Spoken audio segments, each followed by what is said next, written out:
Welcome back, everyone. We hope you enjoyed your small group sessions.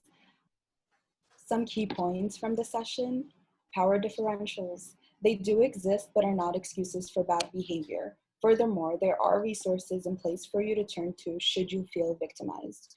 Microaggressions. Offenses can take on many different forms, and minor pains can build. A common analogy of microaggressions is that they take the form of a mosquito bite. No one likes a mosquito bite, but they can easily be tolerated in small quantities.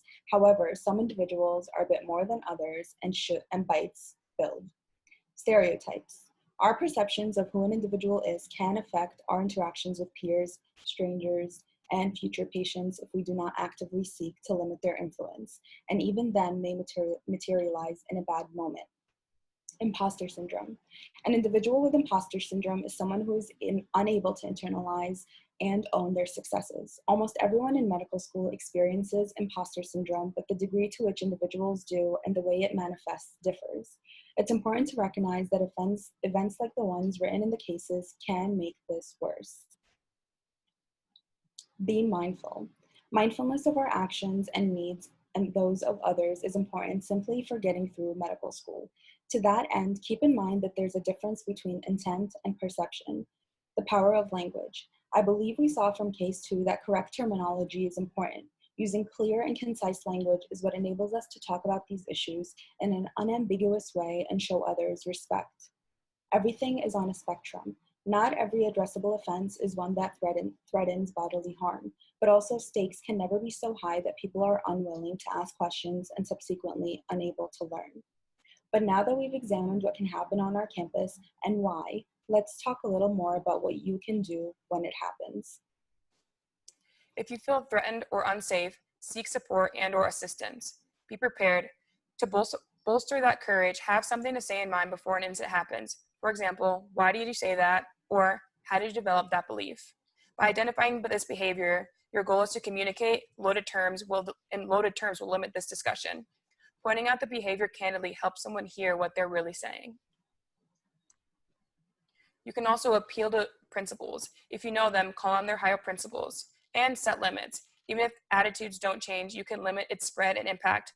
For example, you can say, "Don't tell blank joke in my presence anymore. If you do, I will leave." Also, find an ally. Seek out like-minded people and ask them to support you. And finally, be prepared and keep speaking up. If you cause offense, consider the different backgrounds and stressors of your fellow classmates. People, even the most well-intended people, friends even, make mistakes and have implicit bias.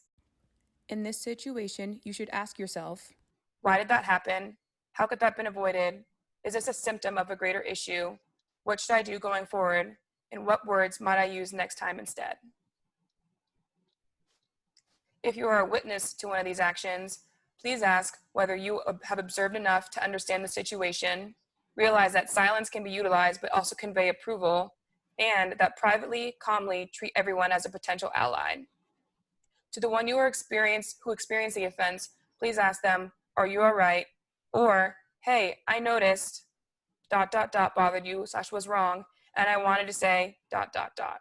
And to the one who caused the offense, you can say, "What does that mean? Why would you say that?" Or, "Is that really appropriate?" These are the resources that you guys have on campus, and we suggest that you utilize all of them.